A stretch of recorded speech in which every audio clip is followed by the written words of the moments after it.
If you destroy the Kaaba again, send Babylon, God, give me the name of Omar again. Subhanallah said, the smallest bird in the world. All birds fly forward. This bird flies forward, at the same time it flies backward. Those who cannot find Allah, tell them to look at the birds.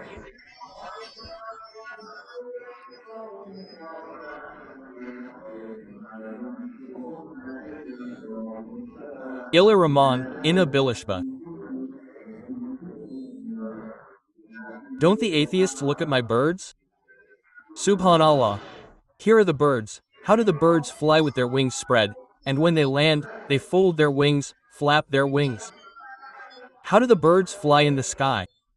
How do the birds stay flying? Who kept these birds in the sky? No one taught them. Allah taught them. Allah said, look at the birds. O Alam, because are there signs in the birds or not? If you study birds, you will find the Lord of the birds in Allah. That is why Allah spoke about birds in many places in the Quran.